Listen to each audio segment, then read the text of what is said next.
What's good, everybody? Welcome into another episode of the Power 2 podcast. As always, I'm your host, Jordan. I'm here with my co-host, DJ.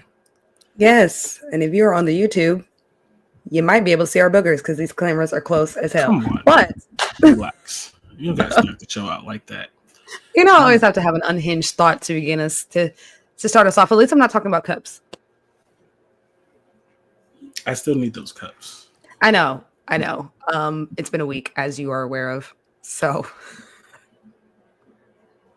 I'm trying to get my life together and get those cups. Anyway, hi, how are you?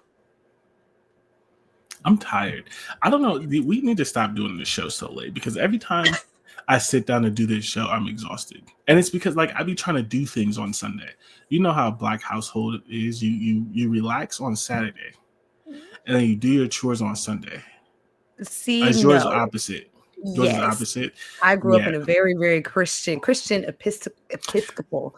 Yeah, you're right. We was resting on Sundays. Yeah, Yes. well, we didn't rest ever personally, but we was in Rest church on is Sundays. rest is an operative term. Yeah. Rest meant very much went to 3 different churches, had a very, very large dinner that usually consisted of some sort of fried protein. And then going home and hoping that you could have at least 1 good hour before it's time to go to bed and go to school the next day. So I don't know anything about doing chores on Sunday. It was very much Saturday morning activities. So it's probably low-key my fault that we do chores on Sunday, but it also fits in with meal prepping as well. I don't know. I don't know if it's her family or if it's my fault because I don't do anything on Saturdays during football season. So it could very much have been because adapting to that. Yeah. But I don't. What I don't are you know. doing with your Saturdays these days? I don't know. But yeah, this doesn't matter. I don't know because when I lived by myself, I would wake up and clean, so then I could drink all day. So I would get up at Saturday, and I would clean the house, be done by noon, and I drink all day. So I feel like it's a mix of both because I don't do that I don't know. It doesn't matter. I'm tired. That's the point. We don't suggest drinking all day, by the way. I only do it during football season. I drink a lot less when it's not football season. As he takes a sip of an unidentified liquid. Anyway. Right. I said less specifically, as in this is number 2 and not number 8. I love this for you. I have not drank a sip of anything. I have been out all day because I'm going to a conference that is local to the Dallas area. So I have not been home since, 11:30. So this is my fault. But we'll be all right. I'm also tired. So anyway, this makeup has been on my face since 10 a.m. I'm so worn out. Okay, so the only gospel song he knows. Okay, so anyway. Ooh, first of all, my mother is a pastor. I know.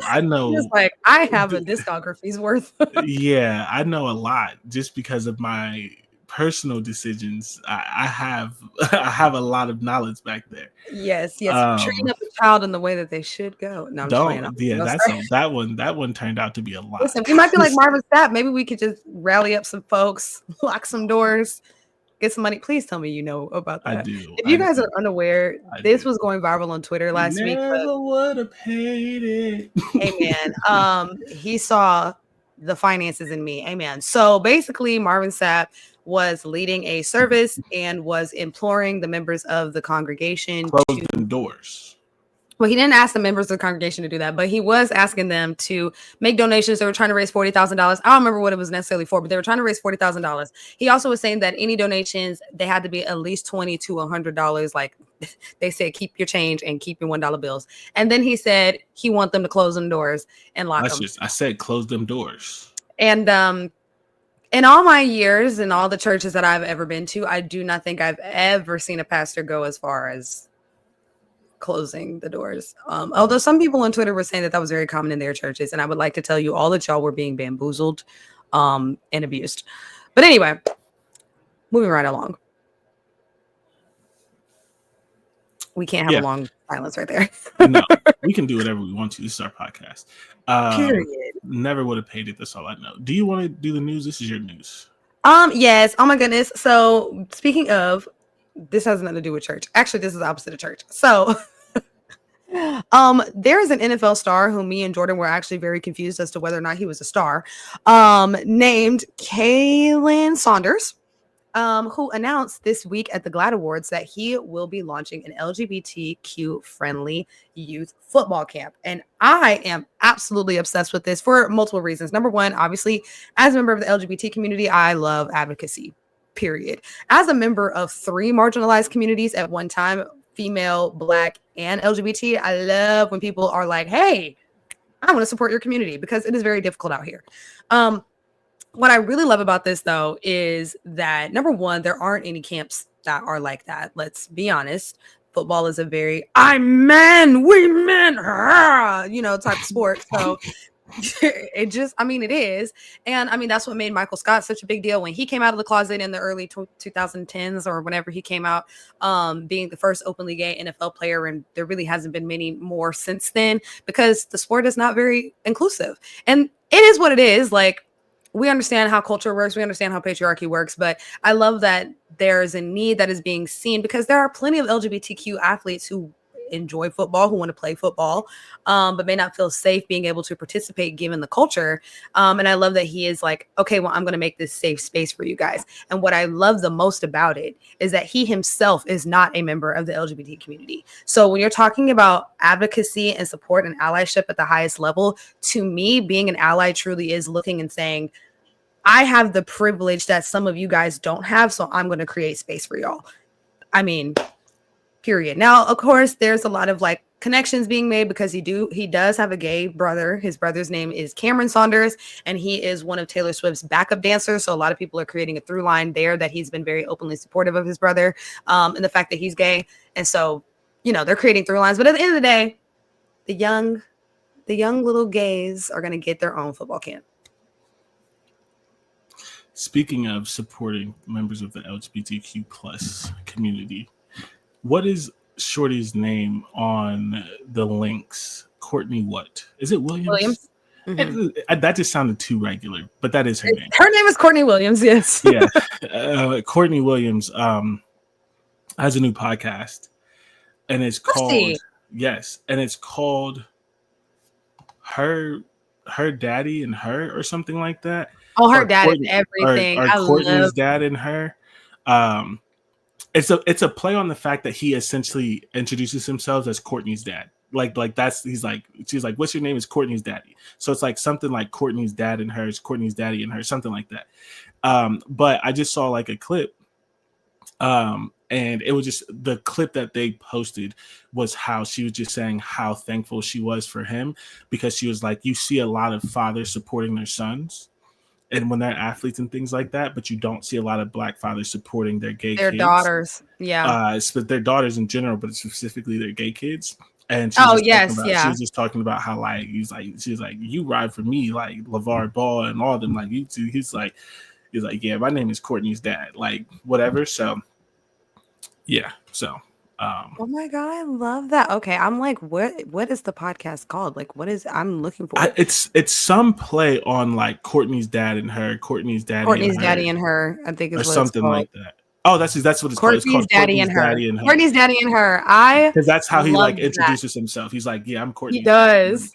I love that. And first of all, like she stole his face. So I love that. Like when you look at Courtney Williams' dad, you are never going to be like, now, who is he here for? Like, she looks just like him, especially because she don't have no hair. She looks just like him. I'm obsessed. But that is very true. You don't see a lot of Black fathers, or really fathers in general, I would say, supporting their gay children. That was actually the most recent episode. Well, not now, but a week before this week. Let me put it like that. That was a recent episode of RuPaul's Drag Race. I don't know if there are any Drag Race fans who listen to the show as well. If not, RuPaul's Drag Race is the football of drag. You really should be listening. It is gay sports, okay? RuPaul's Drag Race is gay sports.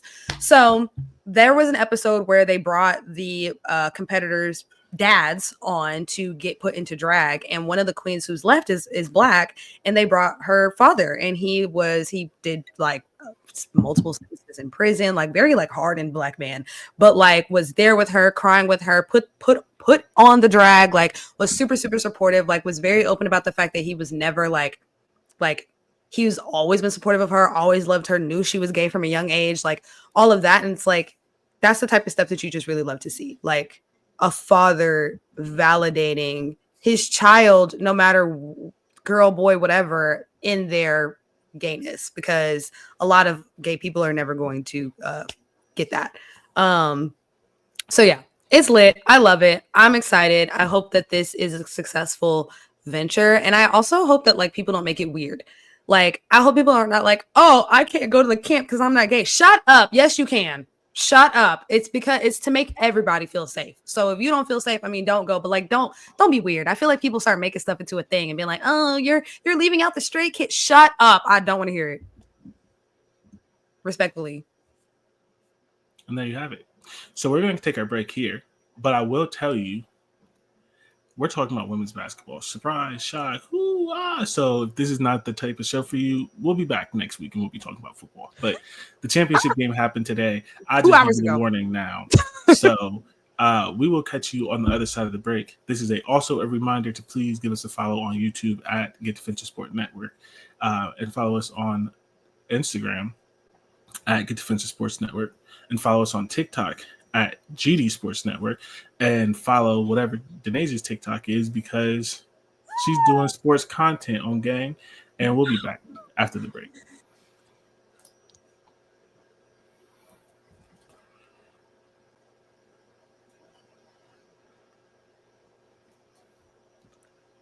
Welcome to the Power 2 podcast, where we are talking about the power of Paige Bueckers. Oh, that works too. We are never on the same page. It's the same thing. It's in reference. That was an upset. Technically, UConn was the number 2 seed. It was an upset. It wasn't, but I know what you're saying. So as discussed many times on this podcast, men's college basketball is the worst iteration of basketball, period. And all of mankind since they were playing basketball with actual baskets. Yes. I won't go that far, but it's pretty bad. Especially when you consider the fact that it's supposed to be good, right? Like if you're watching 6-year-olds, that's not supposed to be good. Yeah. It's not supposed to be good. So men's college basketball is awful. We do not watch men's college basketball, but what a way to introduce this. It is important. I'm saying this because I don't want people to be like, y'all sound stupid. Y'all didn't talk about this. No, we didn't talk about it because I didn't watch the game. I couldn't tell you who was in the men's championship game at all. Has it happened? It hasn't happened yet, right? No, that's tomorrow. I don't even know. But this is the Final Four. Duke has Cooper Flagg, who is the best ever prospect. In life, apparently. Relax. The best. That's what they're saying in a while, and like he's actually a good prospect. Like Zion wasn't a good prospect. Zion was big and black, and they was ready to call him the next LeBron. Let's be fucking for real. Hold on, because I just have a moment. Zion was big and black, and that is why they were obsessed with him, and they were like, he's the next LeBron. And now in his 8th season in the NBA, he still has not managed to make it through one entire season of the NBA. Take the jersey off. Go ahead. To be fair, and I'm only saying this to annoy you, he's made it through one. His first one. No, okay, then he's made it through 2. He made it like 2 years ago. No, he didn't make it through his second one. Yes, he did. No, he did not. No, I'm saying, if you're saying his rookie year, he finished the season. I believe so. Then he's completed 2 seasons because 2 years ago he was healthy. Or 3 years ago, 2 or 3 years ago. No way. I promise you, because he got honors at the end of the season. And I'm like, how? Well, that's lets you know how much I follow Zion Williamson. I just was like, wow, a big black dude who can dunk. I knew they were going to start throwing the L word around. LeBron, the next LeBron, please. Well, even Bronny is not the next LeBron. No shade. Cooper Flagg is not the next LeBron. And I'm probably going to miss someone. So again, I don't care. But he is one of the best prospects recently because the last couple of drafts have been mid. Or they've just been like, of course, you have like Wemby, right? But like, Wemby's an alien. Did Wemby play college ball? No. So it's specifically coming out of college. Because that's the other thing. The dude who went first last year didn't come out of college either. Zach Edey did not go first. Yes, he did. No, he didn't. Y'all see how much I don't watch the NBA? I don't even know why you know that name. Because they were obsessed with him last year. They Cooper flagged him. No, they didn't. The people were obsessed with Zach Edey last year. And then they tried to make it seem like, oh, he's going to come in the NBA. He's going to posterize everybody. I have not heard his name since. Because he wasn't that good. I don't know him. I don't know anything about him. I just know he's a really tall white dude. When did he get drafted? He was selected last year. Oh, wow. Who was the first? Exactly. Y'all, I haven't watched NBA draft in over a decade. Wait. That's not the problem. The problem is the first pick last year, Cheeks. That's why you don't know his name. He's Cheeks. He's ass. He's sorry. He's horrible. He's bad. He's not good. I mean, do you want me to continue? Who is it? I still just want to know who it is. His name is Alex Sarr or something like that. He came from France. The reason why I was bringing him up is I was going to say also the first pick last year did not come from college. That's how bad college has been recently. Yeah. Well, and I also just think the culture around, and we have discussed this, but the culture around college on the men's side. Okay. We don't have the time for that. It's not. We can't do that, right? Oh my God. He's averaging 13.6 rebounds, 2 assists, and under 40% shooting. And I'm pretty sure he was the number 1 pick. But we have time for this.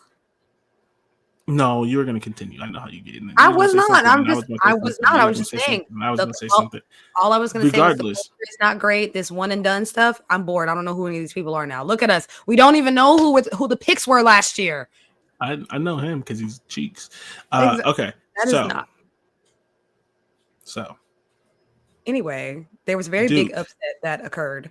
Yes. Which is funny because it was number 1 seed versus number 1 seed, but it's Cooper flag. So like everyone was like, Duke is going to win. He got upset. Yeah. Here's the thing. Oh, yes. It was the first time in 20 years that they had all number 1 seeds that made it through to the final four. Something like that. Yeah. Something it was crazy. Now that's cool. The reason why it was an upset though is like Duke was up like 13 or something in the fourth. Yeah, they made it come back in the second half, and then they like scored like 1 bucket in like the last 5 or so minutes or something like that. Yeah, I would just personally say, selfishly, in the year of our Lord 2025, wow, I'm glad that they didn't win because they were starting to talk about comparing his season to Carmelo's at Syracuse. And here's the thing, it would have made sense. As in the rookie who comes in, wins all the awards, and takes his team to a championship. But it's still different because it's I know. Stop making that face. I'm saying they were preparing the talk. They were preparing the if. It was the if talk. It was the if he wins. And so I'm glad that he didn't win because now we don't have to have that conversation. I know, and that we shouldn't have been having that conversation in the first place. He should have made it to the damn title game first before we even started having this conversation. That's what I'm getting at. Is how are we going to compare anything to anything when he hasn't even gotten to that point? They like their hypotheticals. And they do. And I love a hypothetical as well. But there are plenty of hypotheticals, especially with Duke. Duke, the storied program of America. There are so many other stories that we could pull out of our butts for Duke. We don't need to compare him to freshman Carmelo Anthony at Syracuse. Like, all right. So here's the thing. I don't feel as strongly about this as you do.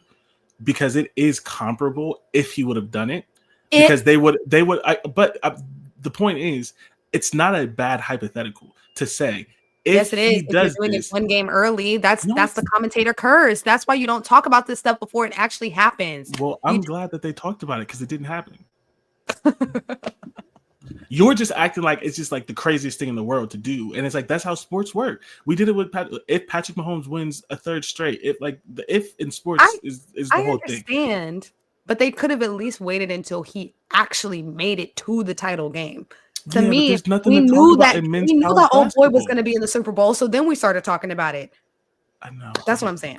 But didn't age. I need you to remember one thing. Please don't. Men's college basketball is no. I will see. We're gonna be on here fighting because when I called you, oh wait, hold on. My name is DJ. That's right. I'm saying it wrong. Okay, but that's your name. I'm sorry. Either way, it is. You're right. Either way, it is. Either way, I'm sorry. We're stuck. Anyways, yeah. What I was gonna say is they didn't have any choice but to do the thing because men's college basketball is boring. There's So they had to talk about nothing else to something. do. There was That is nothing true. else to talk about. The only thing you could talk about Um, is he going to be like the second freshman ever to lead his team to a title? Because there's nothing else to talk about. And they lied and said that he was the first freshman to ever win Player of the Year. I would like to say that he is the first male freshman to do that because Paige Bueckers is the first freshman to do it. Thank you so much. You better talk about it. All right. Anyways, back to the game that neither one of us watched. I don't even want to talk about it no more. Duke got upset. That was the point. The point was Duke got upset. And they lost the game. But here's the thing. Do we think now that the season has ended in this way, which I don't think anybody was prepared for, which is insane to hang your hat on a freshman. I'm just being honest. The reason why Carmelo's story is so crazy is because he was a freshman. I don't want that to be lost upon anyone. Yes, he's a really, really great player. Also, congratulations to him on getting his bid to the Hall of Fame. But never mind. That's not in the show plan. Never mind. I'm expecting you not to do something that you didn't know that I was going to bring up because it's not in the show plan. That's me. Go ahead. Damn. Okay, sorry. But it was a big deal because he was a freshman, and freshmen are not reliable. Sorry, they're not. So the fact that we even were like, Duke is going to go to a championship with this kid is a little crazy. But now that it hasn't happened, but to the point, do we think he's going to year 2? No, he's easily the best NBA prospect in like the last 5 years, outside of Wemby. But whatever, okay. Outside of Wemby, and he is the best. Let's just say this: he is the best player to come out of college. Yeah. In the last 5 years, and it may be longer than that. I agree because the biggest college prospect I do believe before him was Zion. So with the same amount of like media attention and everything that was going on, I feel like it was Zion. But also I'm the wrong person to ask because I don't matter. Yeah, that's why I was just like I'm speaking from like. Nobody had the Zion hype, but a lot of people did like Anthony Edwards, and he went to college. Yeah, everyone goes to college. You have to go to college. He played at Georgia. What college? Georgia. See, I didn't discover Anthony Edwards until like late last year. I didn't discover him until the Timberwolves playoff run. Timberwolves playoff run. Really? Because anyways, I don't watch men's basketball. It's just not what I do. And then I became a fan, and then I instantly stopped being a fan because I'm sure you know why. We'll talk about that off air. Yeah. All right. So what should have been on the news but was not on the news is the Hall of Fame class of 2025 has been announced for the Naismith Basketball Hall of Fame. And I would just like to say, because the Basketball Hall of Fame is legitimately awful and lets anybody in, this is one of the best classes in a while because they just let anybody in. Like you can cough twice. Yes, they do. Yes, they do. They have let fans. Okay. Fair enough. But this is a great class. It is. It's a fantastic class, both on the women's side and on the men's side. Yes. Carmelo fantastic Anthony. Class. I was like, are you gonna first ballot Carmelo Anthony? Period, as it should be. It's been a while, actually. He should have been in there. Ballot Dwight Howard. Period. And I would just like to say, y'all tried to say Dwight shouldn't be in the Hall of Fame. And I know y'all did. I heard it. I synced it with my eyes. And just because you don't like him, doesn't mean that he's not. And just because there was rumors that got your little to the trend of the show, that got your little homophobic ears perking up, does not mean the impact that he had is not real. He was a Hall of Famer before the championship with the Lakers, and he was definitely a Hall of Famer afterwards. So first ballot, put some respect on his name, Dwight Howard. Dwight Howard, we forget about it, that Dwight Howard was the most dominant center since Shaq.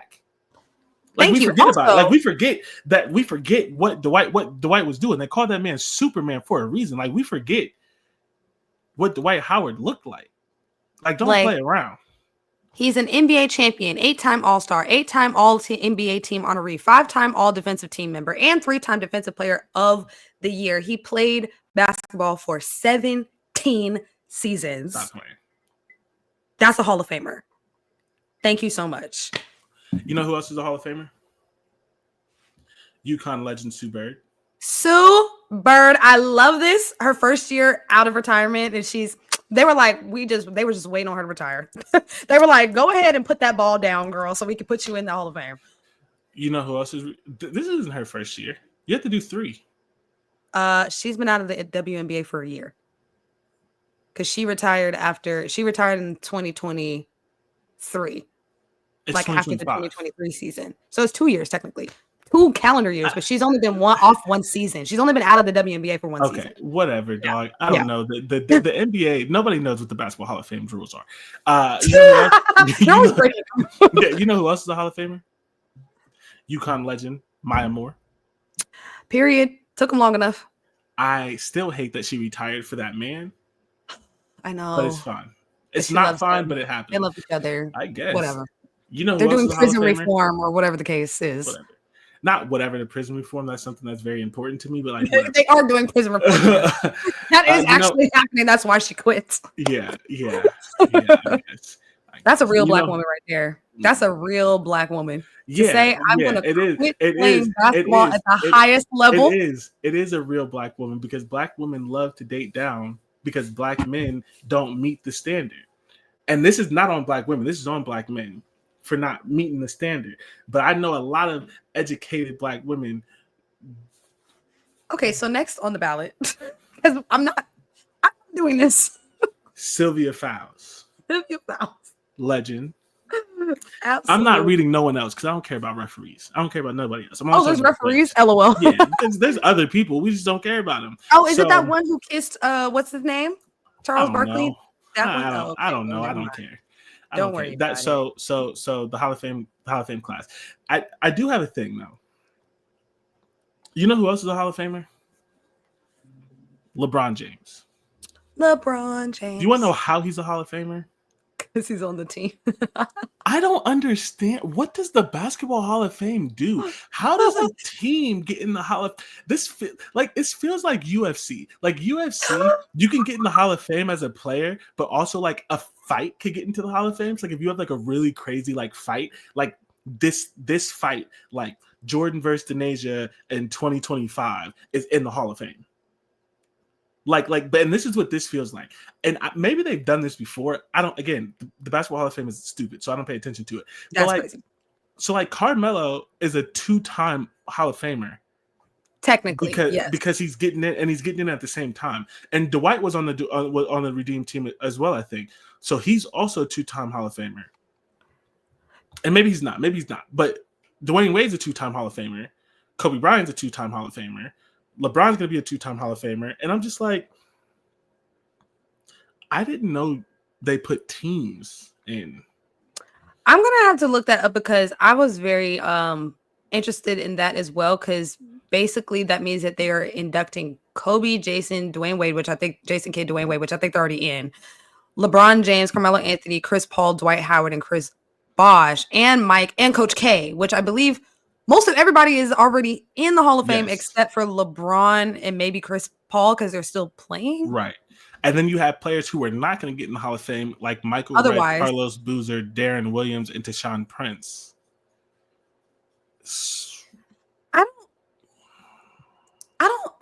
This is the first time I've personally seen them do a team, but this is me personally. It's been a while since I've seen them do a team. I also thought, yes, the Redeem team was like a big deal, but I didn't know it was like we need to put everybody involved in the Hall of Fame big deal. I didn't even know you could do that. So I also didn't know you could do that. Yeah. All right. So let's talk about what we're here to talk about. UConn, Paige Bueckers, Sarah Strong, AZ Fudd put belt to ass on Don's daycare. Sorry to Don.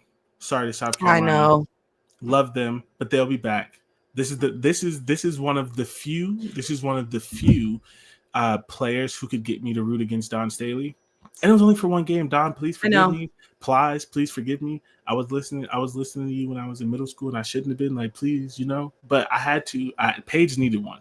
So it looks like they have done it before. They did it with the 1966 Texas Western basketball team, the Dream Team from 1992, and the Immaculate College women's team of 1972 and 1974, which I do believe was the first collegiate women's basketball team. So they have done it before.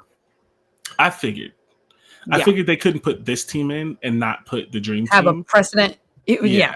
Like, because if it was the first, the Dream Team would have been first, but like I just didn't. It's weird. So UConn belt to ass on South Carolina. I do hope Don Staley will forgive me. I also think that this needed to happen. I also think that this was destined to happen. Oh Paige yeah. was not going to lose. But more importantly, I think the thing that is most important, and we talked about this in our text message, is that I think This team UConn wasn't going to lose wanted this for for her. Yeah. Paige. Yeah. And it's things, it's just like, right, like you have seniors and you have people who mean a lot to basketball and all these things, right? But like certain players just mean more to a team. And it's literally like Paige Bueckers is at all these events, all these award shows, first pick in the draft, super famous, she's Paige Bueckers. Period. And she was cooking. She was getting up at 5 o'clock in the morning and cooking for her freshman Jenna teammate L. Alfie. Mm-hmm. during Ramadan. Like not just doing it in general, right, is nice. To do that for a freshman, like people like, oh, why you focus on freshmen? Because I know a lot of upperclassmen who don't talk about freshmen. You talk about like team hazing They're and like doing all stuff for this us. kind of things, and right, like the star of the team, the future number one pick, already a millionaire, already got all these deals, all of this stuff, the face of women's basketball in college right now with Juju and a couple other people, is getting up at 5 o'clock in the morning and cooking for her freshman teammate. Like so it's things like that where I just feel like once they got close, it wasn't just that Paige wasn't gonna lose because she wanted this for herself, but that team was not going to let her lose. They were not. They wanted that for Paige, I think, more than they wanted it for themselves. And so I feel And the like it was media destined to definitely wanted happen, it for Paige. but I did not think it was going to happen like this. And what I mean by like this is 82-59. Belt to ass. It's difficult to watch because you're just so used to seeing South Carolina in the driver's seat of those types of games. And because of the example that was set on in February when UConn beat them by 29, it's just so like what is it about UConn that just scrambles South Carolina in this way? Like, I don't know if it's like the team, it's like, I don't know if it's just now. Well, let me back up. I do think that the UConn team, as it was today, is the type of team that just creates such a suffocating amount of offense that it is very hard to guard. Yes. So I will give South Carolina grace in the sense that like Sarah Strong is shooting threes. Sarah Strong is the 5 and she's shooting threes. Yeah. Like Sarah Strong is the 5 and she is shooting threes. Ashlyn Shade Well. can also shoot Ashlyn Shade can also shoot threes. AZ Flood can also shoot threes, and Paige can shoot threes. That means 4 out of 5 people on the floor at any given moment can pop a 3. What do we do defensively? And also, they're so great in transition. They're great in transition. And that's the thing that is usually South Carolina's bread and butter. But if UConn is always making their shots, that doesn't give South Carolina the opportunity to get out in transition because they got to set something up. That's how basketball works. So there's just so many opportunities taken away from them. I will say, and I don't want to be this person, but I'm also one of those people. I just firmly believe that officials and officiating are not these untouchable figures that we're not allowed to criticize and comment on. I do know that the foul calls were fairly even, but the way that UConn was clogging up the paint in certain situations, they were fouling. I am so sorry, including Sarah. They were fouling. Paige also fouled and they did not call it. Like there were certain situations where I was like, UConn's whistle is crazy. I don't fully agree with that, but I'm gonna let you get it off because I know as a former official, you have to talk about officials. I think I'm not former. I'm just currently not doing it. I may pick up the stripes again. I may pick them back up. Either way, I don't think that I fully agree with that. But I mean, it was like I said, the calling was fair enough. It wasn't super, super bad, but it was also like in certain situations, I was like, this doesn't make sense. But also think anyway, I think that's a bad time to bring that up too, because like it didn't change the outcome of the game. No, it did not. But I will say, like, Dawn Staley was very, very warranted in how upset she got towards the end of the third quarter with the officiating, because it was getting to a point where it was like, we're literally game planning for you people. Like, I hate to put it like that, but like when the officiating is that terrible, not terrible, when it was that like inconsistent, you start to game plan for it. You know what I'm saying? So it does affect the game. But no, it doesn't give them 30 points. Like, obviously. Yeah, I also just like, again, but part of the reason I disagree with it is like UConn shot 21 free throws. South Carolina shot 18. Like That's what I said. it wasn't a big disparity. And honestly, it's a championship game. And I think we've talked about this before and you disagree. I believe in swallowing your whistle in the championship game. I do too. So like I just don't care about that. I believe in swallowing your whistle, but I also believe in calling obvious things. It's to swallow your whistle in the sense of like, don't try to overdo it. Like, don't try to over control the game. But it's also a matter of like swallowing your whistle is also knowing when to blow it. Right. But I guess we just disagree on them missing obvious things. Yes, probably. Like, I don't, especially related to Sarah Strong, unless you're going to talk about like, unless you want to say maybe she was like blocking or like hip checking or something, she was not fouling when she was going up, and they almost never call that, so I don't care about that. Yes, they do, but like, it depends. She wasn't like hitting on the arm and the elbow and that stuff they were missing. Not as much as you're making it seem like, to bring it up this early in the conversation. We are 35 minutes into the episode. we're 2 minutes into the game. It's like the first thing you said. You said that UConn won, but the refs. You basically said UConn won, but the refs. Well, yes. That's too early. It didn't have an effect on the game. I feel like I could talk about what I want to talk about on my platform. And I can tell you it's too early. And I can say that I don't think so. We're not here to argue. Go ahead with your next point. I'm gonna just let you talk.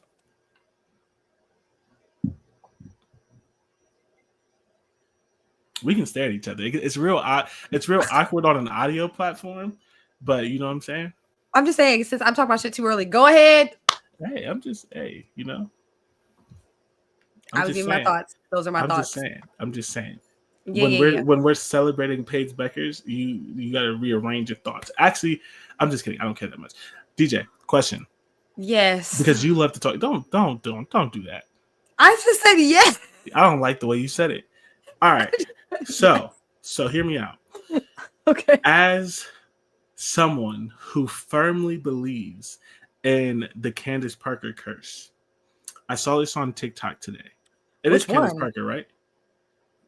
The fact you're the one that told me about it. The fact that UConn hadn't won since Gino left her off the USA team. Yes, that curse. Yes. Right. So as a firm believer, I was like, there's a couple. I didn't know there was a couple. All right, Candace, you be putting them out there. You said, a couple of them. That's why I'm like, wait, which curse are we talking about? Hey, don't cross Candace. I didn't know she was doing them like that. Okay, so as a purveyor of the UConn Candace Parker curse, I saw this thing right on TikTok, and it was very interesting. UConn won a championship today. Is that correct? Yes, that is correct. UConn hasn't won a championship since 2016. Is that correct? Yes. Guess who just retired? Candace, obviously. So I just thought that was real interesting that like they didn't win until Candace retired. The same year that Candace retired. Like she immediately retired. She immediately retired and they won. And I thought you would find that funny. Like she was like, you know what? I'm out the game. You can win again. Like the curse, like the curse lost power when she was no longer dribbling. When she wasn't playing anymore. Like that was when the curse. Yeah, I thought that was funny. Like it was just like she retired, he wins. Like, all right, cool. I mean, he shouldn't have left her off that team. But anyway, the amount of disrespect that Candace Parker endured, and then for her to just unceremoniously retire on Instagram, like we couldn't even like get a full blown like retirement tour. It sickens me. The fact that Diana Taurasi, Elena Delle Donne, and Candace Parker all retired and we did not get to celebrate them. I mean, Diana Taurasi a little bit towards the end, but like. So my thing is, I agree with you, but I think they all decided to do that. And I know that DT talked about it because Kobe was like, and like LeBron has hinted, and I don't know if this is true because as much power as LeBron has, I think someone is going to talk him out of it. But LeBron has hinted at wanting to do the same thing. Like doing the it. The season's over, like just retiring. Saying it beforehand. Yeah, I know. Yeah.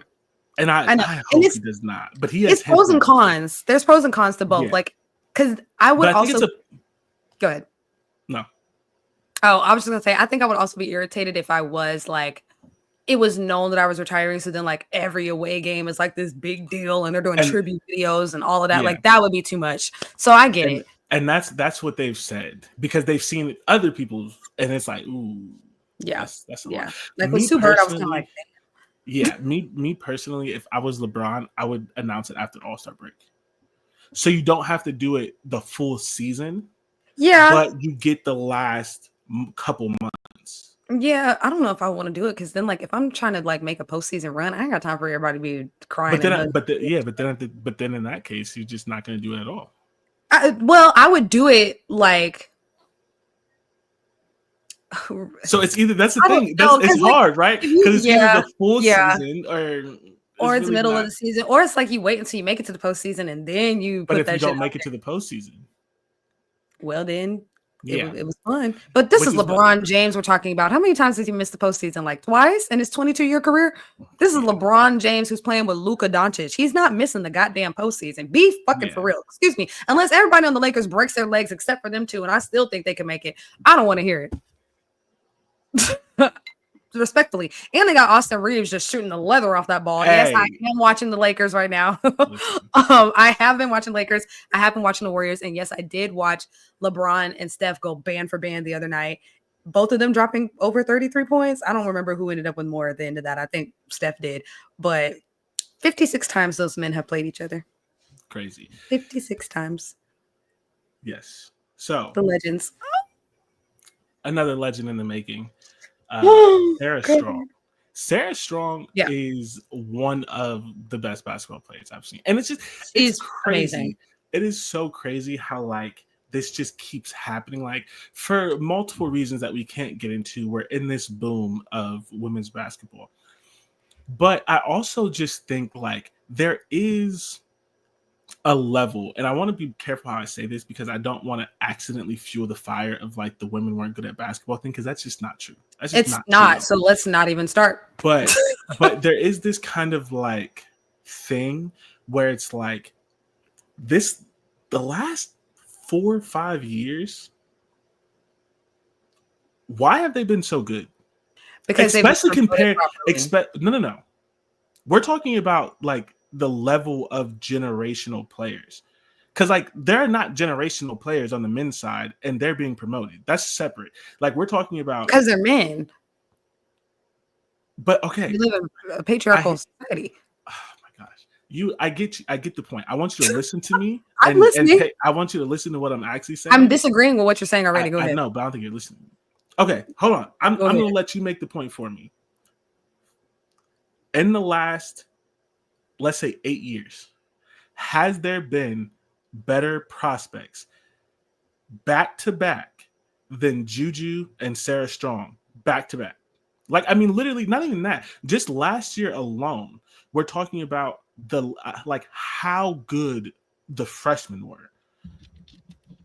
Like there are eras of sports where there's just like a lot of good players. Like LeBron and Carmelo Anthony came at the same time. They were the same draft. There's not been drafts with like those level of players at the same time. Like that's what I'm saying. I'm just saying there has been in the last couple of years a influx of generational players, which ebbs and flows in every sport. And it's coming at a good time as well. Because like Asia is going to be the greatest basketball player of all time, but she wasn't the prospect that Juju was. You know what I'm saying? Like, that's what I'm saying. I'm saying we're also in a time where there are and I don't use the word generational often, but there are legitimately like Juju. And then you're like, we're not going to see nobody like that. And then Sarah comes in and breaks all these freshman records and does all these things. And it's just like stacked on top of each other. Because even like, if you want to say Paige was that player, which she was, there was a gap between Paige and Juju. And there were good players in between that. Like, don't get me wrong. There were good players in between that. But like, that was a 4-year gap. And then we got Juju. And we got a whole really good freshman class. And then immediately after Juju, it's like, that's the greatest freshman we've seen.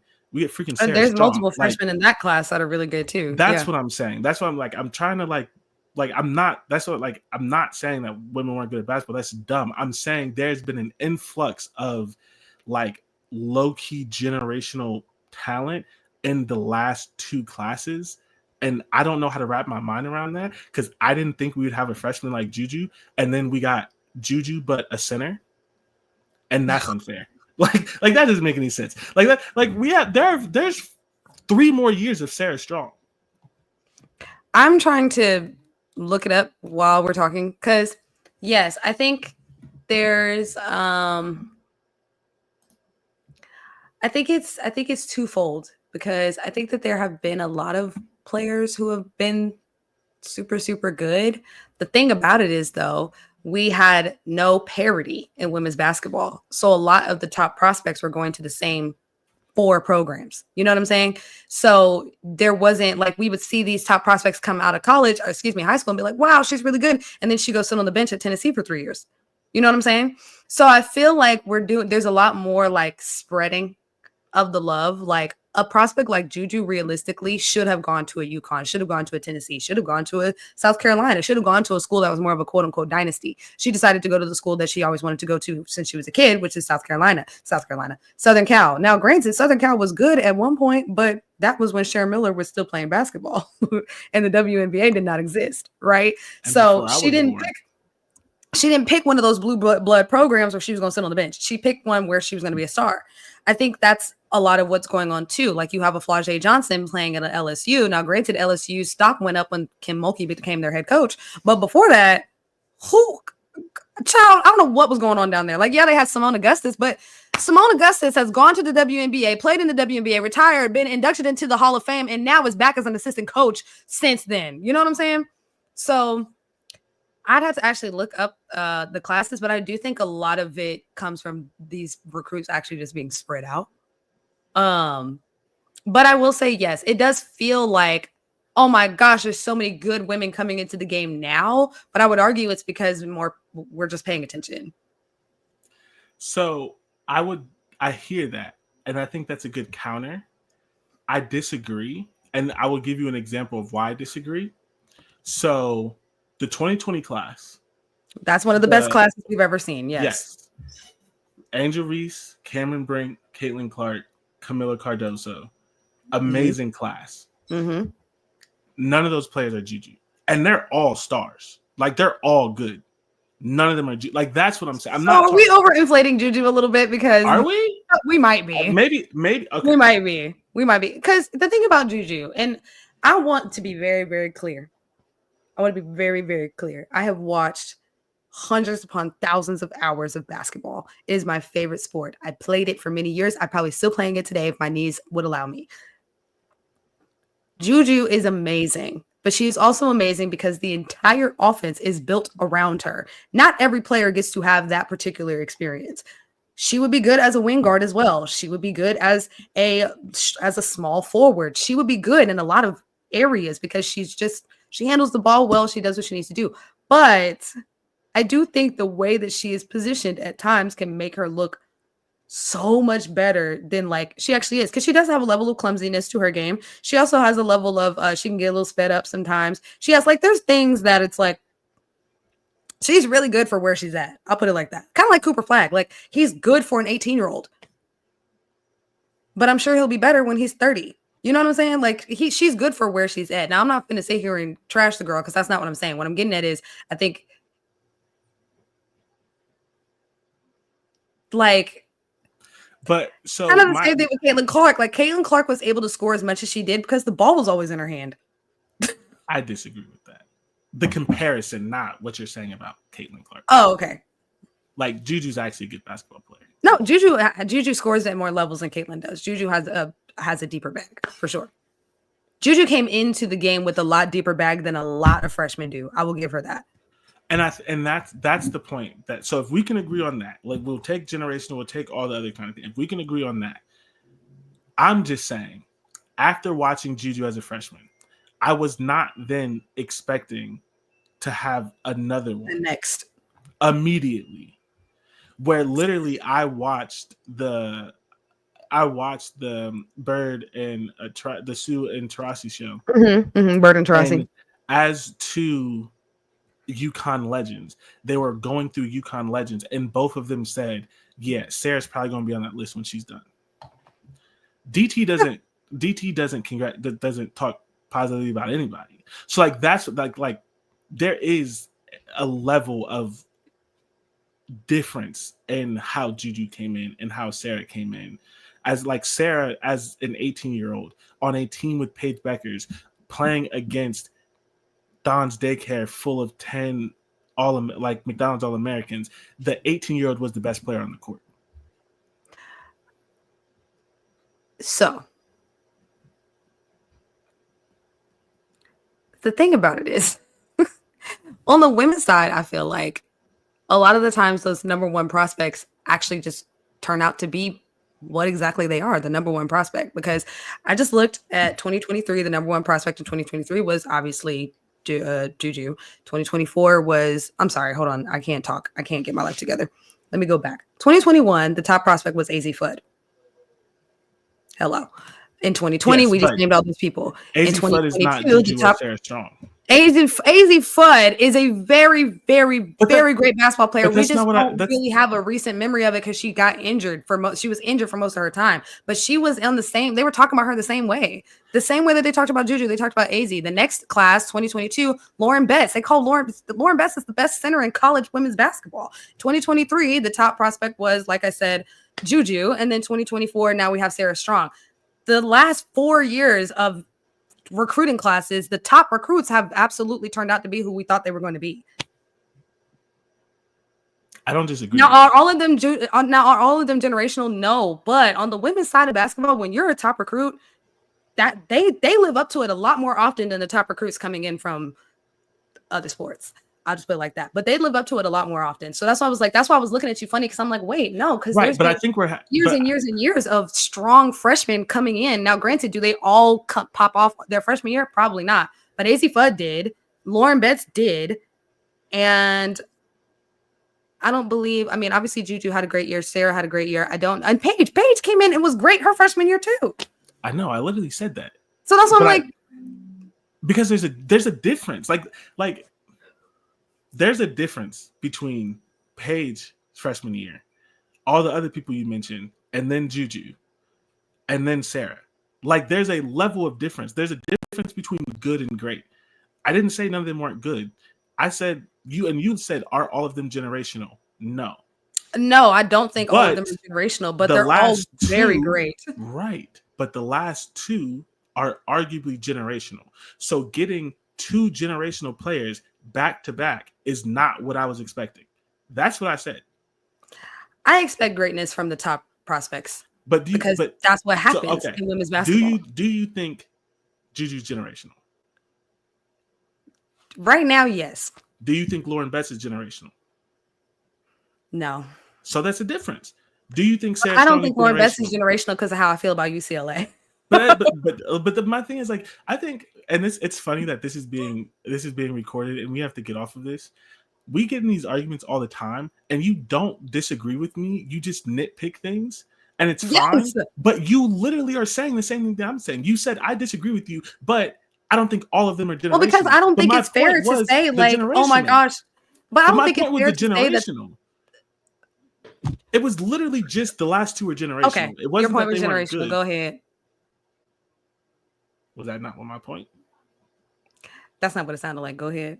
Because the way that you set it up, was like, wow, these two players are so great. What happened with the other classes? And it's like, that's not what I said. I'm saying the way you set it up.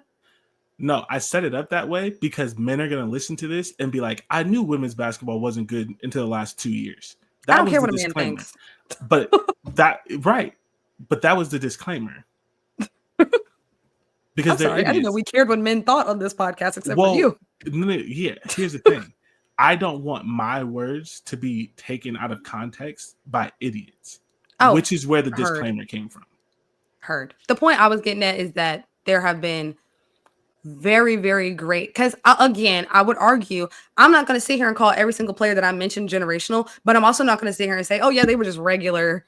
Yeah, of course. You know what I mean? Like, because AZ Fudd, to me, I think that we would be talking about her the same way had she played all 4 of her years at UConn. You know what I'm saying? Like, she came in and everybody was like, oh my gosh, this girl is it. Then right after that was Juju. Then AZ was injured and nobody was paying attention. And then now we have Sarah. That's all I'm saying is, like, I understand your point, but I'm also just kind of like, I don't like the way it was set up. Go ahead. I understand your point. I agree. Go ahead. I don't even remember what I was saying. You basically were saying that there were 2 generational players back to back, and you were shocked by that. I wasn't shocked. I wasn't shocked. I just don't expect it because I don't expect in any sport to be players that good back to back. Like that just doesn't happen. Yeah, but my thing is, look at the class of 2020, right? The class of 2020, the top 5: Camilla, Caitlin, Yes. Angel, Cam, and Paige. Yes. And they all turned out to be amazing within their own right, and they were all in one class. Then the next class, but forgive me, they're not all generational, but which is like, the only point that I'm making. The only point that I'm making is the generational piece. I'm not taking away from anybody else's skill or level or anything like that, which is why I specifically use that word generational, because I understand that they're hoopers and they're all good, and half of them that we are talking about have already made major impacts in the W. And Paige just helped, and oh my gosh, Angel just helped. I was like, ooh, just helped lead her team to a championship and unrivaled. And Angel and Camilla are going to be two problem. I understand all of that. Like that's not like the only point that I was making was the fact that we have 2 players who in their freshman year immediately you could argue were the best players in the sport, and that hasn't happened since Paige. Granted, it's only 4 years, but like that's how that stuff happens. It typically happens every 4 or 5 years. It doesn't happen back to back. The girls are good, and they've been good. I guess what I'm getting at is like, maybe this is more. It's more of like a wow to you, whereas like this is like a duh to me. Maybe that's probably where it's coming I get from. The disagreement. Like, I get the disagreement. What I'm telling you is it's not a wow to me. I'm talking about something specific. Like you're telling me the girls are good, and I'm like, I get that. You're not listening to my level of what I'm saying. I know what you're saying. You're putting them in a different category than everybody else. Yes. I understand what you're saying. And what I'm saying is I am used to this level of basketball from young women. I am. I'm not going to sit here and say every single freshman that came in is generational, but the girls are getting more and more mature in the game, younger and younger. This is something that is trending in women's basketball, is that the maturity is happening at earlier ages. And I don't know if it's because there's more camps available, there's more resources, there's more whatever. I'm not really sure. I'm sure that there's a lot of research that could be backed within the last 10 years of how much more resources has been put into women's basketball since previously. But yes, a lot more of the girls are coming into the game a lot more mature than they were previously. Plus, they are spreading their talents to other schools. They're not all going to the same 4 schools that seem like were the only schools that cared about women's basketball. So now we're really getting to see because imagine just the freshman class the class that Juju's in, like, they're stars. They are the stars of their teams. Mylasia Fulwiley is in the same class. She is the star of the South Carolina Gamecocks, and she's coming off the freaking bench. That's the part that makes it freaking wild. So I'm like, the girls are coming into the game a lot more mature. So, and I don't know, maybe I'm going to investigate that because I'm sure there's a reason as to why this is happening now. Yeah. Yeah. I love that. That is crazy. That, it's amazing. It's fantastic. It's everything Juju. that. And then we immediately followed Sarah Strong, who just scored the most points by a freshman ever in the tournament. When you had Juju and you had Paige, who also made it to the championship game, and you had all these other players. You had DT, and you had Brianna Stewart, who won 4 straight, and you had all of these people. And then Sarah Strong scores the most points. You have all of these greats. You have Maya Moore. You have all of these people. You have Angel Reese, who won a championship and has 1 million rebounds and all this stuff. And the 18-year-old is the first person ever, not the first freshman, the first person ever to have 20 plus 15 rebounds and 5 assists in a championship game. And yeah, so like I get the point, but I feel like sometimes you'd be like talking to me like, duh, you're a man, you don't get it. And I'm like, that's not what I said. I'm talking about something very specific. That is not what I said. About generational. I know what you meant.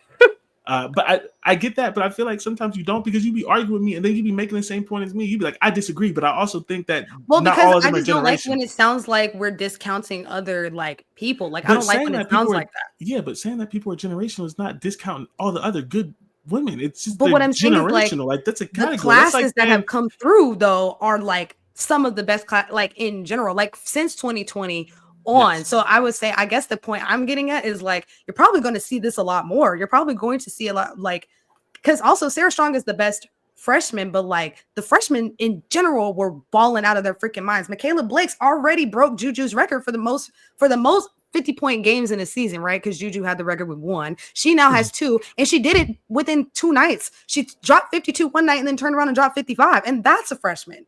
And then took it was Vanderbilt. She did this at Vanderbilt. Like, she's not doing this at. She's getting that engineering degree. That's what I'm just saying. But I'm saying, like, she's not doing this at like insert, blue blood basketball program here. She's doing it at Vanderbilt. Like, it's kind of the same thing with how great Hannah Hidalgo is. Also same class as Juju Watkins. Like, I don't know. Like, maybe, like, yes. I also don't like when we call people generational too early. And I feel like, yes, what Sarah Strong is doing that's is like your amazing. problem. But like she is. And she is. I'm not talking about Sarah technically. Like, she is. What she did is amazing. But she also has 2 parents who played professional sports and a lot of. You know what the problem is? You have a problem giving people compliments. It's cool. You be getting in the you be in this like hold on, we moving too fast sort of thing, and that's where our arguments be coming in. And I'm like, you could just say she's generational. She's great. I wasn't talking about Sarah. I didn't bring up Sarah at all. I was actually talking about Juju, but which is insane, but it's okay. We'll talk about something else. I'm not saying that Juju's not generational. I'm just saying there's a lot of really, really great women's basketball players that have come through in the last 5 recruiting classes. So to me, no, I'm not going to be like, oh, wow, 2 generational players back to back. Because in my opinion, I would argue there's more. I would argue that there's more, but I know that you have a stronger definition of generational than me. That's why I'm like, I would argue that a few of these girls in a few of these classes have it. I'm not arguing with you. That's what I'm saying. AZ Fudd, Mylasia Full-Wiley, Hannah Hidalgo, like these last 5 recruiting classes have been amazing. Yes, there have been obviously the cream that has risen to the top, but there's also like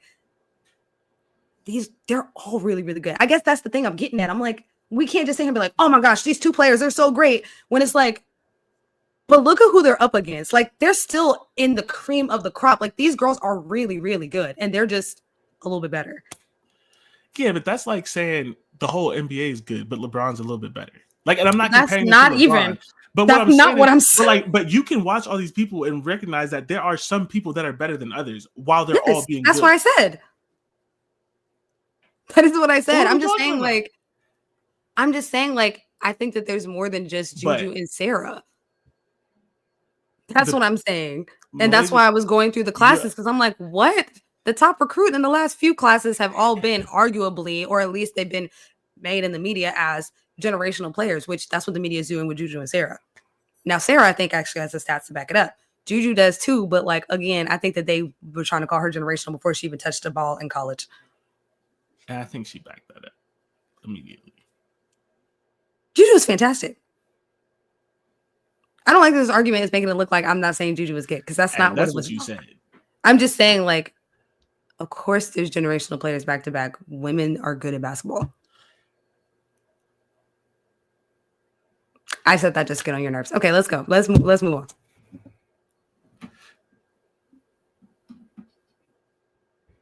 So now we're being silent. Am I being silent, or was I silenced? I didn't silence you. We're at an hour. We don't have anything. Oh my god. We don't have anything else to talk about. I don't have. I'm just saying there are lots of great recruits. That's all I'm saying. I know we do this all the time, where you use words that mean different things and there's a difference between great and generational. That's all I'm saying. And calling one generational does not make the other great. Mylasia Full-Wiley is great. She's also not Juju. Like Hannah Hidalgo is great, but she's also not Sarah Strong. Like Madison Booker is great, but she's also not Paige Bueckers. Like there's a level of separation between that. Like Angel is great, but she's not Paige. Like there's a level of separation, and it can be as small as you want it to be, but there is a level. And calling one generational does not diminish the greatness of others. That's fine. But what was the reason why you even brought that up? Because I was just trying to compliment the fact that like we have two players in no other sport, and Paul Skeens is a generational pitching prospect. This draft that just happened, there wasn't another Paul Skeens, right? Like Cooper Flagg is going to be, I don't know that he's generational, but at whatever level that Cooper is, there hasn't been a Cooper in men's college basketball in 7-8 years. In football, right? There hasn't been a generational quarterback in football since Andrew Luck. And they keep trying to say it, but none of them as a prospect were as good as Andrew Luck. Andrew Luck has been retired for like 5 or 6 years. Like the level that this is, it happens very rarely. You could argue that it happened. Well, like LeBron is LeBron, but you could argue that it happened with LeBron's class because somehow you got LeBron, Carmelo, and D Wade. But then like the very next class, it was like nobody. And then the class after that, it was some random person got drafted. And then it was Kevin Durant. And it's just like, there's a level of like, this just, what I'm saying is, and we can argue about what is generational, but to my definition of generational, it is rare that in any sport ever, you get two players back to back like Juju and Sarah. And my thing with that is the last player that I felt like was at that level was Paige. There was 4 years between Juju and Paige. And then immediately you see all the things that Juju did. And then you get this fucking phenom who can dribble and who can play defense and who can shoot threes and can be the best player on the court when you have Paige and you have AZ Fudd and you have Malaysia Fawali and you have all of these good players. You have Joyce Edwards. Like you have all of these names and you have a freaking 18-year-old who outplays all of them in the biggest game of her career, breaking all of these records, being the first to do that after you had Juju did that.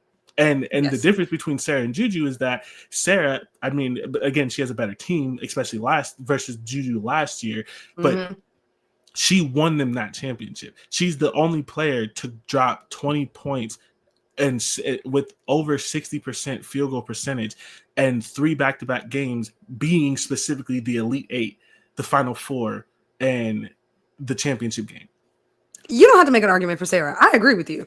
So like that's what I'm saying. Like I understand that the women are great and they're hooping and they're amazing and all of these things. And I would just say like the back-to-back thing might be a little arguable, but it's also like if you're talking about generational, I mean, sure, like if you're using the term generational, because I'm like, I think we'd be discussing AZ Fudd differently if she didn't lose 2 years. Like I really do, because AZ Fudd was the MOP, not Sarah.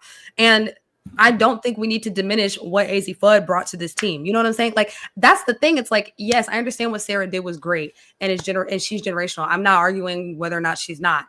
I'm just saying like, also, let me not even start. Because I was going to be like, she's also at UConn. Like, Gino's not recruiting a freshman at UConn that's not probably going to be the best freshman in the country. Unless that freshman has a previous connection to a school such as Juju. I think that's supposed to have the best freshman in the country. It's UConn. Right. And this is why I joke that you don't like giving compliments, because you say that she's generational and then immediately after you're like, but it's UConn and it's Gino. And that's taking away from you saying that she's generational. No, it's not taking away from it. It's expected. It is. It's expected. It's the same reason why they're freaking out about UConn not winning a championship in 9 years, because that's what we expect from UConn. We expect them to win championships. But good and generational are not the same thing.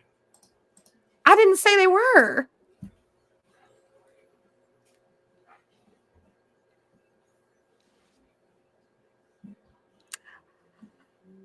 Anyways, the UConn team is stacked, and Gino is a greedy motherfucker, and I love that. so is Don. Shit. Well, first of all, also because they really tried to play that little narrative all throughout the season. Don has all Americans. So do you, Lindsay Gottlieb. Like, so do you, Corey Close. So do you, Kim Mulkey. So do you. Yeah, and y'all getting them from the transfer portal. What? Where did Lauren come from? Like, come on now, you didn't. Lauren Betts was at Stanford. Wait, can we talk about the fact that Stanford Yes. had Cam Brink, Lauren Betts, and Kiki Iriafen all at one time? Greedy. That's greedy. Greedy. What did you That do that is biblical levels of gluttony. That is what that is. And that's why they didn't win nothing. Greedy, bro, gluttonous, like that's what you get. Because at too much on your plate. Because at least UConn, you know, they had to do some trials. Their player got injured, and it just happened that they had one healthy season. They just smooshed together, you right? Just had all of them at the same time on the bench, just rotating them out. Well, really, Cam was the starter. That's crazy. And this is no shade to Cam, because Cam, I mean, hello, had she played her entire WNBA season, I do believe she would have led the league in blocks. She led the league in blocks for like a month after she tore her ACL. Yeah.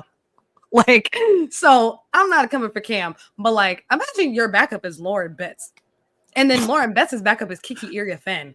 All right, well, you know, like if we want to do that, we can also talk about how like freaking South Carolina went from who was the first one? Not the first one. Who was before Camilla? Oh, it was it's Shorty. It's you went from Aaliyah Boston. Oh, Aaliyah Boston to Camilla, and then you went to Camilla Cardoso. No, there was someone in between. No, right? It went from Aaliyah to Camilla. No, it went from Aaliyah to Camilla, because Aaliyah got drafted in 2022. Greedy. Aaliyah, then Camilla. Then you have the only girl to dunk in the All-American game, Ashlyn Watkins. Like that is greedy. Like, are you serious? and then they have some of the best shooting guards. And then you have fucking AI reincarnated. Like, are you fucking playing? Are you kidding? Like, are you serious? No, she's so like AI. I love the way. I love my Lasia Wiley. Y'all could never make me hate her. I felt so bad. It was the first time I've ever seen her cry today. And I really did. I was distraught. I did not know what to do. I just started crying with her. I was like, oh my God. It was such a weird experience. I do want to talk about this. It was so weird to watch a championship game where I was like, there's got to be a way for both of them to win. There's just got to be a way where like it's a tie and we just call it a tie and we give one team the trophy now and we make another one later. Like, I was just like, I do not know what I'm going to do. Now, did I scream on my TikTok at DEE_JAAYY that I felt like UConn was going to win? Yes, because I did feel like UConn was going to win, but like, damn, I wanted them to be anybody but South Carolina to do it. Yeah. I love South Carolina so much, and I love Dawn Staley so much that I just was like, oh God. I mean, but this is just a great learning experience. I feel bad for who has to play South Carolina next year. What? Like, South Carolina? Because that's the thing. Like, their best players are young. Like, their two best they're players still there. Yeah. They're coming off the bench, right? And like, so it's and Joyce Edwards. Please. They went from Camilla Cardoso to Ashlyn Watkins. She tore her ACL. Now we got Joyce Edwards. Like greedy. But they got Chloe Kitts. They still got Chloe Kitts. But at least Don staggered them, unlike Stanford. What are you talking about? So yeah, they're greedy. They're all greedy. I think that we are where, and by we I mean the women's basketball collective, is where we've always been where we always were meant to be. Yes. And that is really exciting, because yes, it was boring when it was just Tennessee and UConn passing championships back and forth. It's kind of the same thing with like the Duke and North Carolina thing on the men's side. Like, we've seen it, we've heard it, we love it. Okay. So I love that like now there's parity. Now we've got recruits doing whole ESPN specials just to go to OU. Yeah. And even if you like what you want to argue about what is or isn't generational, what is true is that for the last 10-15 years there have been Angel Reese's, there has been Madison Booker's, there has been, well, I mean, not really Malaysia for a while at least, but like there has been stars that were never seen Malaysia for a while. But like she has a generational talent. She's not a generational player, like as a full player, but she has something that like nobody else has. She does. She's got aura, and that's something that a lot of players do not have. Like there was like a Hannah Hidalgo. There was these players that never got the chance to be this. Mm-hmm. So whether you want to argue who is or who isn't generational, the fact that to wrap it all up in a bow that we will agree on. And I love that you all got to hear our text out loud. First of all, this is literally what our text conversation would be. First of all, you see how quick we flip? Like, people were like, do they hate each other? It was like, no, we're fine. No, because the show kind of started off like we was beefing. And we're not, I promise. But Although, oh my God, it's late. We about to be beefing. I'm gonna shut up after this. Okay. Regardless of generational who is or who isn't or whatever, there are players who should have and could have reached these heights if they were given the chance, if they were promoted, if the money was putting in, if they were given the same weight room and food and gear, which literally was like 5 years ago that came out with TV time. I mean, there is a conversation of why is the game still happening at 3? 2:00 in the afternoon? Right, you know what I mean? Well, 3 Eastern time, 2 Central. Like not 7 p.m. Which is noon on the West Coast. The game was at noon on the West Coast. People just now getting back from brunch. People are going to brunch. Yeah, like you still in traffic. Like, and so it's just like, you know, yes, we have these great classes and things, but we've always had players who could have reached these heights if they were given the chance, and now they're being given the chance. And I just hope that the powers that be don't mess it up. I hope that the WNBA doesn't mess it up as they're looking to build and grow and provide room for these players. I hope that the NCAA doesn't keep messing it up. I love that Gino and Don will not take their foot off their necks and talking about these things, and I hope that other people do. And I think that, I mean, ultimately, we are just in a great spot for women's basketball, and hopefully the MNBA and the MCBB catch up. Because, well, I mean, the NBA is still great, but like, hopefully men's college basketball catches up because it's boring.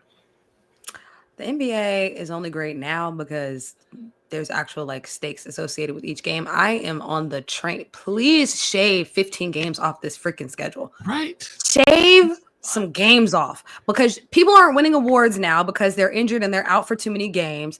Stuff is getting silly. Like, why do we have 18 NBA games on in a week? We don't need that many. I'm sorry. We can cut this schedule down. We can have the same thing we've been having, the TNT Tuesdays or Thursdays, whatever the hell it is, and get through a good maybe 5 to 7 games a week and call it a day until it's time to get to the postseason. The players will be healthier. You'll get more sponsorship dollars. The sponsors will pay more money for less spots. Come on. It shouldn't take me, random person on the podcast, to explain the business of shortening the season to the NBA, because you can keep the postseason just as long as it is. If y'all want them to play upwards of 21 games to get you a championship, which I think is crazy, by all means. But an 82 game season on top of that, that is just not realistic anymore. Yes. It is just not realistic anymore. That all these athletes are not Kevin Durant's, Chris Paul's, and LeBron James's and Steph Curry's, who can take such great care of their body that they come back most of the time, and that they are only injured for short periods of time. These young guys are not like that. They are fragile as hell. I'm not trying to be funny. They are fragile as hell. Please. Kawhi Leonard hasn't played a full season of basketball since he won the championship. That brother needs to retire. Pandemic Paul George hasn't played a full season of basketball since I don't even know when. Joel Embiid has not played a full season of basketball. Oh boy. Like, I can keep going. Like, we don't need 82 games. So yes, the NBA is interesting now, and you might hear me talk about it more now because I'm actually watching it, because basketball, the men's basketball is just not fun unless there's stakes. They still got about another month before I watch it. But anyways. Well, you know, I have 40 days until the WNBA, so I got to fill it with something. Yes. Anyways, Paige has her championship. The Candace Parker curse is over. Gino has 12. The world has to deal with an angry Don's daycare. A second year Sarah Strong. Third year Mylasia Wiley. A fully healthy and for a champion AZ Fudd, a third year Malaysia Fulwiley, who was put to tears on national TV. She's not going to let that rock. Second year Janet. Joyce Edwards. Like, last year for Raven Johnson. This is going to be her senior year. You think she's coming back? She's a junior. No. She's eligible to leave. She's been there for. I don't think she's declaring for a job.